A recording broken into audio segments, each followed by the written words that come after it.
a first-time director and a first-time screenplay writer, and it goes just as good as you would expect.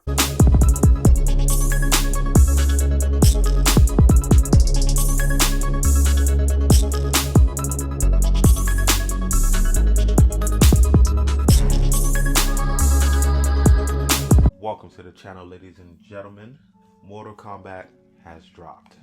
Now the question is it any good? Well, I'm here to review it for you. And the synopsis reads, MMA fighter Cole Young seeks out Earth's greatest champions in order to stand against the enemies of Outworld in a high-stake battle of the universe. It's Mortal Kombat. I don't really think it needed a synopsis, but hey, you know. But before we continue, I'd like to give you a quick rundown on how I do my reviews. First off, I start off with the good, then I get to the bad, then third, I get to the standout performance, and lastly, I'll give my score and grade. So with that out of the way, let's get on to the good.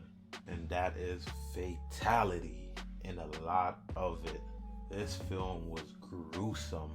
They really leaned into the R rating and also to its video game counterpart. They did not shy away from it at all, and I love that aspect of this film. And that opening sequence with Sub-Zero laying waste to Scorpion's entire family, glorious. And that's not a spoiler because HBO Max and Warner Brothers released the first 7 minutes of the film, so you know it's out everywhere. And another good I had was Sub-Zero. I'm a Sub-Zero guy, and it's Sub-Zero versus Scorpion all day and any day. And boy was he cold in this film, all puns intended. They really showed you why he's that dude.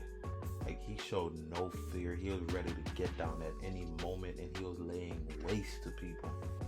But yep, that's it with the good. I really try to stretch it as much as I can, but I don't have much more good to say about this film. And the script. The script.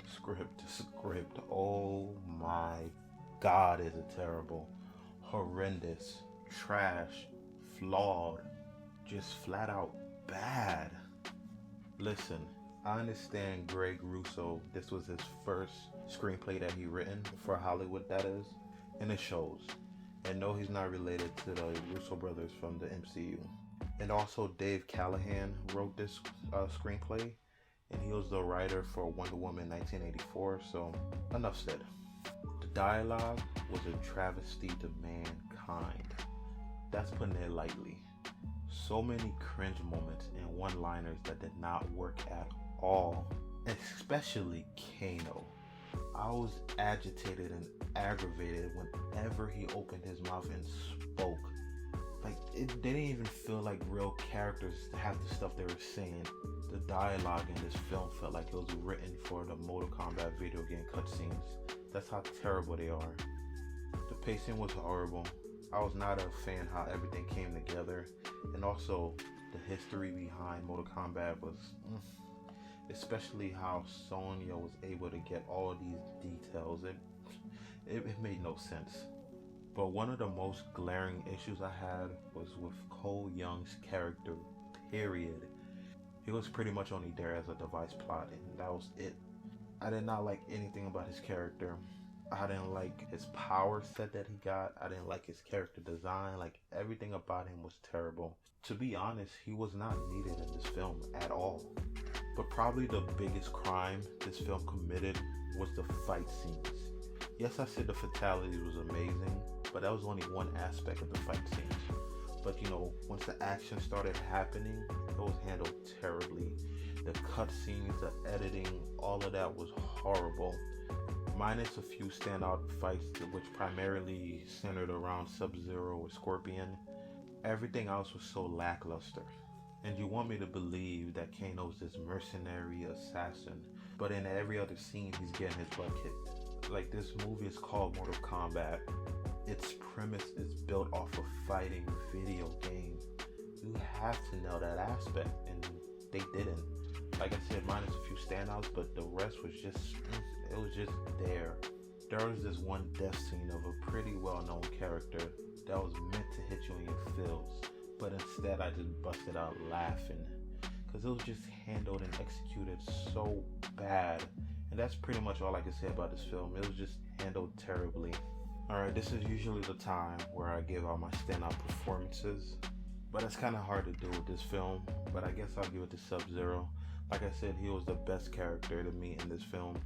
I came in here as a Sub-Zero over Scorpion fan, and I left out the exact same way.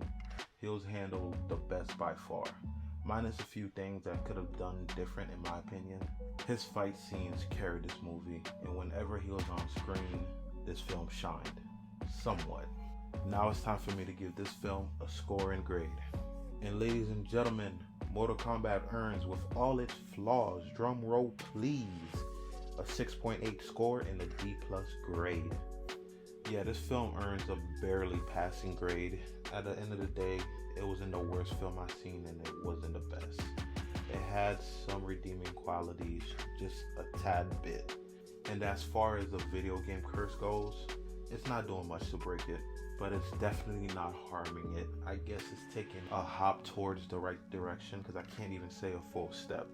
I feel like if a better director and a better screenwriter was attached to this, we would have got a lot better film.